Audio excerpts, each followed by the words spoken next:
Hola, bon dia, soc la Cristina Tió. Ara parlarem de les capes que constitueixen un revestiment de calç. El revestiment de calç sempre és el vestit de l'edifici i aquest vestit, com també l'edifici, es fa, sobretot és la importància de la calç aèria. Aquests revestiments de calç són un que és una regularització de la superfície de la paret, que es fa un escardejat, i es fa amb àrid més gruixut. Després fem una primera trepa magra. Què vull dir amb magra? Magra és quan hi ha més àrid que calç. La calç és l'aglutinant, que seria la mantega, el greix, i l'àrid és magre per ell mateix perquè no és grassós, per dir-ho finament i per dir-ho ràpid. Llavors, què fem? Primer fem una capa de trepa per regularitzar i les capes finals juguem amb diferents àrids per donar-li un to en el morter de calç, en l'estuc final. És molt important que tinguem en compte que aquests estucs històrics es tenyien amb els àrids minerals, no amb el pigment, que el pigment és un àrid mineral però micronitzat i que absorbeix tanta aigua que no era òptim per barrejar els morters, sinó que s'aplicava a posteriori, després de l'última capa de la calç, abans de que comencés a carbonatar. Hi ha unes hores per aplicar aquest color. Quan es treballa en una casa real, no en una paret de prova, has d'examinar molt bé quins àrids tens per poder fer morters iguals als existents. Nosaltres estem especialitzats en buscar àrids diferents perquè si estem fent una restauració hem de trobar l'àrid adequat en aquella obra del segle, i a més depenent del segle, si estem restaurant barroc o estem restaurant neoclassicisme o noucentisme o modernisme, canvien els àrids, canvien les proporcions, canvia el tipus de calç, canvia tot. Llavors nosaltres què fem? Formulem els morters. Aquesta, per exemple, és un àrid que hem comprat per imitar la muralla de Tossa. Vam agafar un tros de morter de la muralla de Tossa, el vam passar per aquests sedassos, o sigui, aquests àrids l'hem pogut fer així perquè aquí tenim una torre de granulometria, des de la més gruixuda a la més prima, vull dir, es va traient, cada vegada és més prim, fins a arribar als prims, i quan traiem un àrid d'aquests i el passem per aquí dintre, ens va dient els percentatges de granulometries diferents que té un morter. A part dels percentatges els pesem i a partir d'aquí només hem de trobar quarsos, silices, sorres, llavors anem buscant al mercat el que existeix i formulem igual als morters existents. La corba granulomètrica del morter és molt important perquè és els ossos del morter, és l'estructura del morter. Si aquesta és com els ossos de les persones que ens aguanten. Si aquest morter només té una granulometria de 2, caurà, perquè no té estructura òssia, perquè no té lligaments, no té ossos més petits que els altres, o sigui, ens quedaríem que ens faltaria estructura rígida. Un cop hem pesat els morters, que els pesem, o sigui, el podem pesar separadament o després tot el morter sencer una altra vegada, totes les sorres aquestes diferents, i ens donen 125 grams.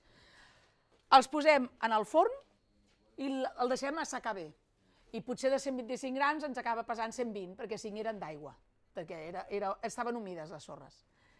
Després el posem amb àcid clorhídric 24 hores, el neutralitzem, l'esbandim i tot, i el tornem a posar al forn. I potser ens pesa 50 grams, que és impossible, perquè voldria dir que els 60 eren de calç. Normalment ens passa que quan pesem a 125, després tornen a pesar i pesen 90, o pesen 110, que vol dir que hi ha molt poca calç i molt àrid. I això ens explica, per la pràctica i l'experiència que ens porta els anys que fa que treballem aquí, que molts morters històrics eren molt magres. Eren un de calç per 8, 9, 10, 11, 15 i 16 d'àrid. Eren molt magres, però com que al cap dels anys aquest morter petrifiquen, no vol dir que siguin pobres, vol dir que són forts però magres, res més, però no són dèbils. com es pensa normalment, que sempre ningú surt de la Fórmula 1.3 i es podria sortir tranquil·lament de la Fórmula 1.3 si la calç és bona perquè és molt bon adhesiu. Ara, després de fer el suport, que tenim una trepa on la base és amb sorra rentada 0,2, el que farem ara és una capa última on es vegi que l'àrid tenyeix. I juguem amb 3 àrids, amb la sorra de marbre, amb sorra de sílice i amb àrid de basalt. Aquest és tot sílice, el primer. Aquest és sílice amb basàltic, que veurem que tenyirà i quedarà més sorrenc, més color brut. Aquí només és basalt. Aquí és basalt amb marbre i aquí és marbre. I ara posarem 3 parts d'àrid i ara posarem una part de calç, de la calç bona, que farem una, 3, una, 3, una, 3, una, 3 i una 3. I la posarem aquí i quan s'assequi veurem el que fa de diferent que tinguin àrids diferents.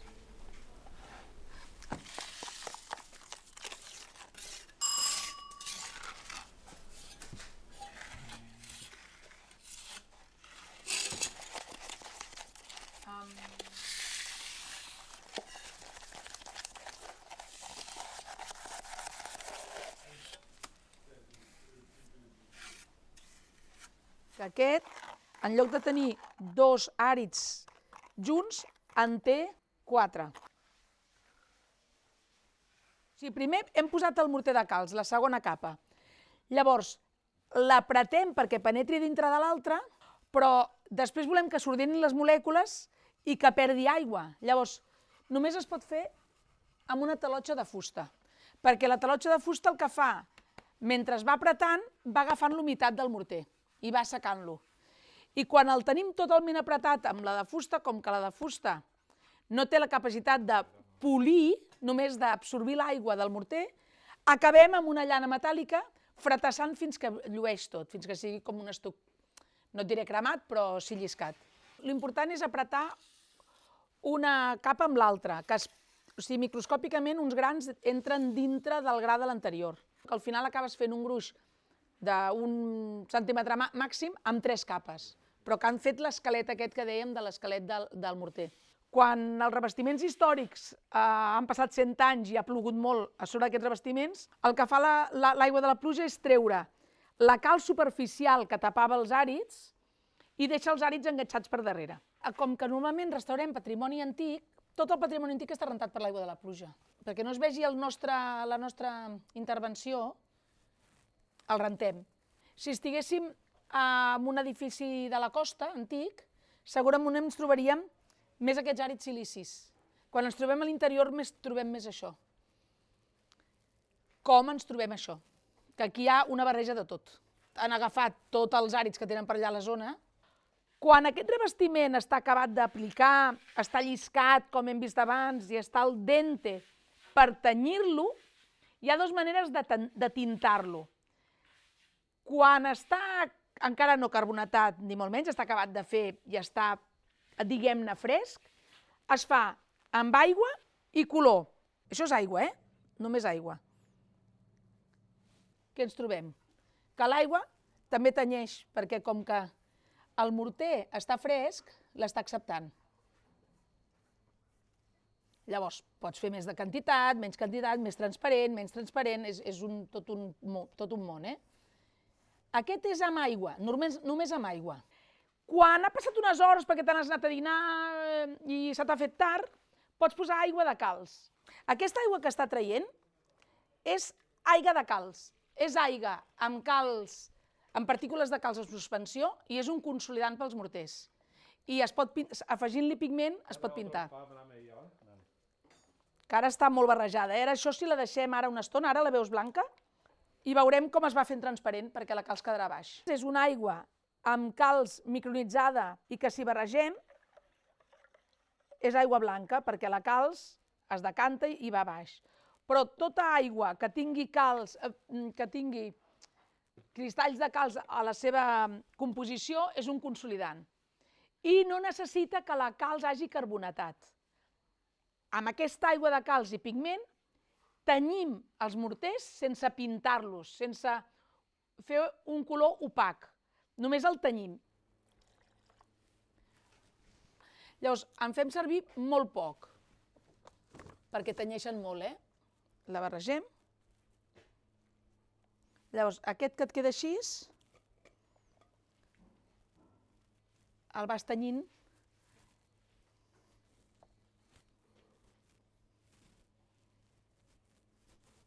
Ara el que fem és amb la palatina que tinc grossa, com si fos l'aigua de la pluja. Primer creuem a totes les direccions i després acabem amb una direcció.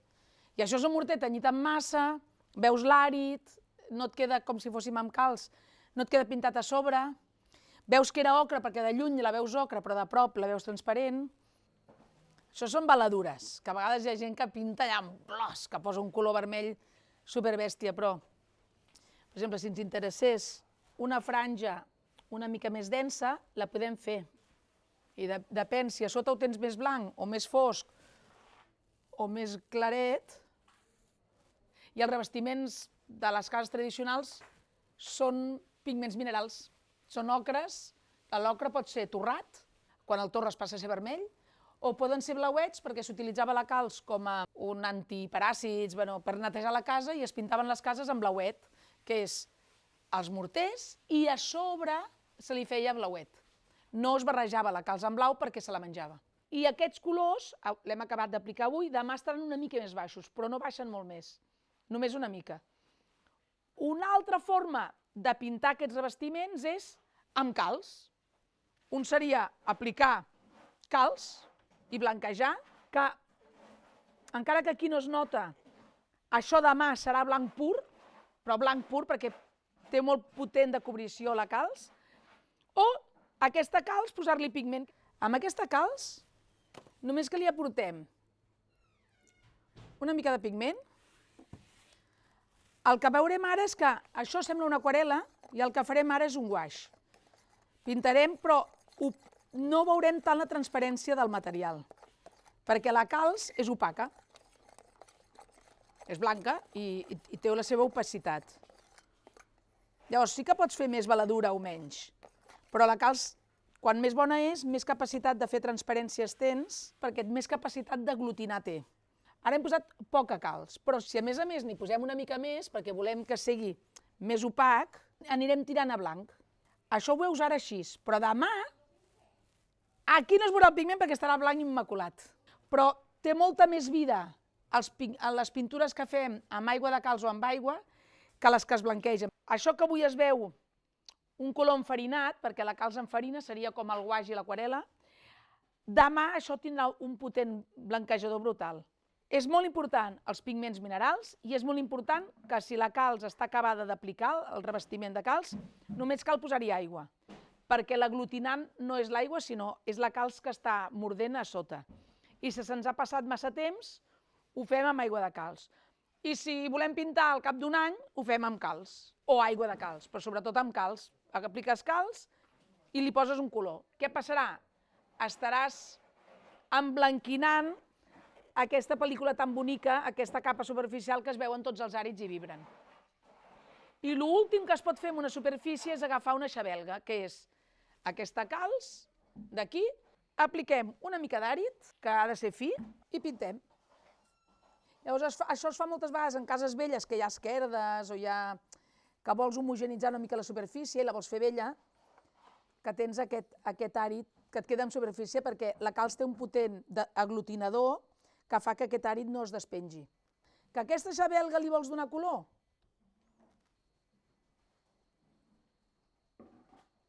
Però ja no es veu allò de sota, això ja és una altra capa superficial. El resum de tot plegat és que, sobretot, no es tenyeixen els estucs amb pigments minerals en massa, perquè el pigment mineral té una capacitat d'agafar aigua que en principi, amb la tècnica, fissuraria els morters i els estucs. El morter és quan és més gruixut i l'estuc és quan són més fins, però microfissura perquè té molta capacitat d'absorbir l'aigua del mateix morter. Llavors, antigament, com a mínim a Catalunya, les cases que trobem amb color sempre és un color aplicat després del vestit. És com el maquillatge del vestit. Però mai es pintava quan t'estaves vestint, sinó després, perquè primer estem vestint l'edifici i després el maquillem. però no entremig, mai. I sobretot els pigments han de ser minerals, perquè la calç té una causticitat molt forta i fa que el color desaparegui al cap de molt poc temps, perquè se'l menja. I per això han de ser minerals. I per això també va molt millor posar-los després, perquè no té tanta capacitat càustica, perquè no s'han ajuntat amb la calç mentre la treballes, ni ha estat unes hores amb la calç, sinó que només l'has aplicat al final. I això seria el resum del vídeo d'avui.